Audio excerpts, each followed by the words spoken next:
La premsa esportiva per mi ja no existeix, només existeix la premsa de club. I tu milites a un club o milites a l'altre. I per aquí el subjecte no és mai el partit, el subjecte és o el Barça o el Madrid. Perquè en el periodisme esportiu el que més s'imposa són dues coses. Tenir una tesi, si tu tens una tesi ets algú, si no tens una tesi ets un desgraciat, i segon, tenir opinió més que no pas informació. I aquest és el gran mal. No hi ha informació, només hi ha opinió.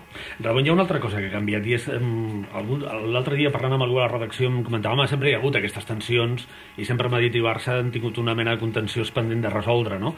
Històricament. Però és veritat que ara els canals multiplicadors són molts més, que hi ha moltes més televisions, que hi ha moltes més tertúlies a la nit, que la projecció d'aquest missatge crispador és molt més elevada. El consum a través de les xarxes socials i de les noves tecnologies de la informació és brutal, no?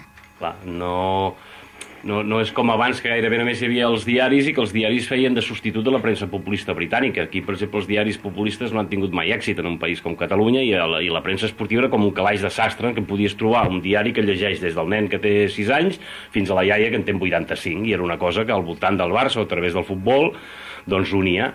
Clar, què ha passat amb això? Que té una rendibilitat i que, a més, com deia, és relativament barat, perquè tu poses una tertúlia, contractes a 6 persones i que tothom hi digui la seva. És molt més fàcil que no pas muntar un programa en què necessites una productora, necessites un periodista, necessites especialistes i que has de donar voltes sobre els temes i els has de preparar. En canvi, una opinió sobre el futbol, en què, a més, tu no has de demostrar res, sinó que l'únic que has de fer és acusar algú perquè es defensi d'alguna cosa.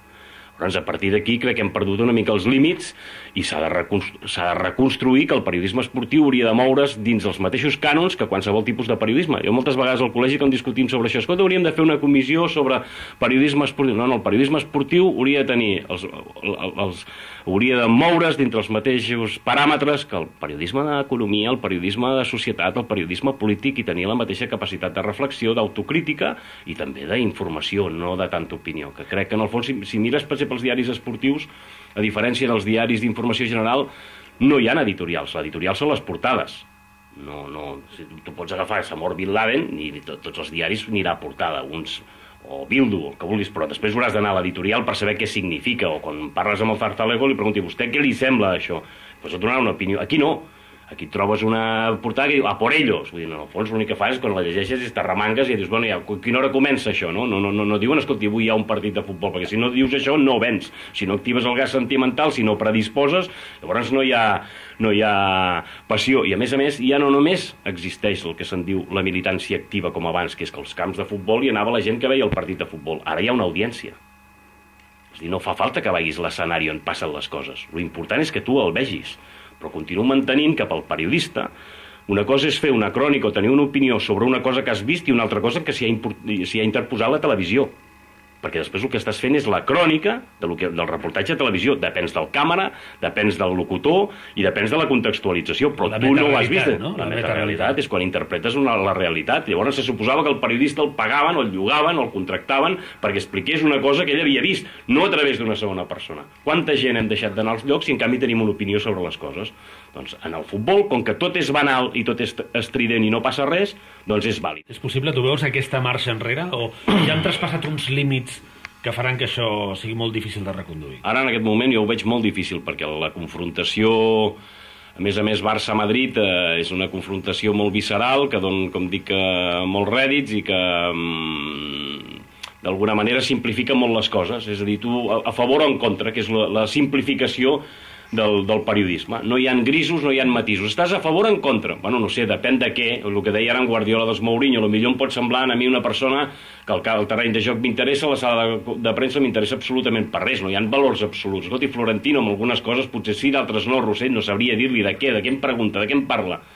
Llavors, clar, si no recuperem aquesta capacitat d'analítica, de grisos, de matisos i de contextualitzar les coses, difícilment ens en sortirem. I per fer això crec que d'alguna manera s'imposa un exercici de responsabilitat individual. Ja no parlo empresarial, no soc ningú per donar cap consell i menys a la gent que porta els mitjans de comunicació, però sí que jo crec molt en una cosa que una vegada discutint en un viatge ja fa molt temps, el 88, amb el Joaquim Maria Puyal a Belgrat, quan encara hi havia Bobby Robson a la banqueta del Barça i es va produir un contenciós periodístic d'aquells difícils de pair, perquè molta gent creia que s'atacava Robson simplement per erosionar el poder de Núñez com a president, que és, al final, l'únic que et queda és la firma.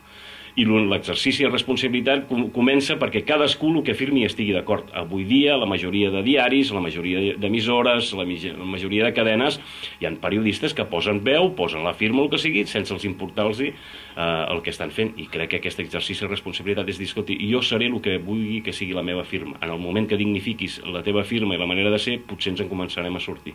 Ens podem deixar endur per la passió, però cal posar un punt de raó per observar que tot el que està passant ens està dient moltes coses de la societat que estem construint, d'aquesta societat de la informació. Home, hi ha una cosa, per exemple, que jo admiro molt dels anglesos, que és el sentit de l'humor. És dir, el futbol i l'esport es posen uns extrems, moltes vegades, que dius, escolti, no deixa de ser un joc, no deixa de ser una qüestió lúdica. En el fons, un partit de futbol era una cosa, o l'esport, que jugaven uns nanos al pati, o unes nanes, unes a bàsquet, els altres a vol, i que era un joc. I com a tal, doncs, un dia guanyaves, l'altre perdia, i tenia un caràcter lúdic. Convertir això en una guerra, convertir això en un contenciós, convertir això ultrapassa qualsevol dels esperit natural que movien aquells grups a jugar. Què ha passat? De fet, sempre la mateixa metàfora. Aquesta pilota que les nanes de vòlei o les nanes de bàsquet o els nanos de futbol jugaven, doncs han vingut uns paios, l'han robada i quan l'hagin rebentada pel negoci, doncs la tornaran al pati perquè ja no els hi servirà. S'ha de recuperar l'esperit lúdic, l'esperit formatiu, l'esperit valoratiu de lo que és l'esport com a tal i saber aprendre a guanyar, a perdre i a no justificar i no canalitzar a través de l'esport moltes altres coses que formen part d'un altre tipus d'activitat social o de la vida que no sigui doncs, un partit de futbol. El Barça sempre havia tingut un relat que funcionava al voltant de la història del Barça més que un club. No? I el Barça ha viscut durant molt de temps amb un relat, amb el Barça més que un club, i en canvi el Madrid ha viscut amb una marca. És a dir, el Madrid passava del relat i tenia marca, que era un equip guanyador. Quan el Barça ha igualat aquesta marca, és a dir, s'ha convertit en un equip guanyador, que podríem situar-ho a partir de l'any 90, quan es guanya amb Cruyff, amb l'arribada de Cruyff, i l'any 92 amb la Copa d'Europa, i la marca Barça ha igualat a la marca de Madrid, el Madrid s'ha hagut d'inventar un relat. Llavors, mentre el relat del Barça era objectivable, que era el més que un club, el del Madrid per mi no és objectivable, que es fonamenta doncs, amb el villarato, el cagòmetro, és a dir, amb expressions que intenten denunciar una cosa per justificar el que s'entenia com a victimisme. A partir de què ha passat? Que tota aquesta coreografia que el Madrid havia acusat el Barça de victimista o d'impostada, com era anar als camps de futbol amb la senyera, anar al camp de futbol amb valors o amb símbols afegits als pròpiament blaugrana, el Madrid els ha incorporat. O sigui, el Madrid avui dia, si tu te'n vas a la final de la Copa del Rei o te'n vas a Madrid, està rodejat de banderes d'Espanya.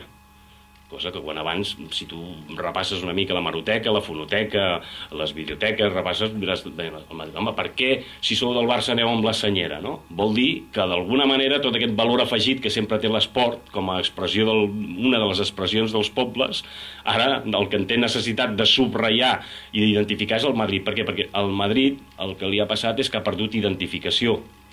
I a partir d'aquí és quan tornem a parlar de sentits primaris i de col·lectivitats i de simbologia. El Barça, o la majoria d'aficionats del Barça, se senten més identificats amb el que estan jugant per una qüestió de planter, per una qüestió de l'entrenador, per una qüestió contemporània com hi ha ara, que no pas amb el Madrid, en què d'alguna manera ha hagut de recórrer símbols doncs com els galàctics en el seu moment, com Mourinho ara, i associar-los amb Unitat d'Espanya per refermar la identitat, perquè si no pot ser un equip que pot jugar als Estats Units o pot jugar a qualsevol altre lloc.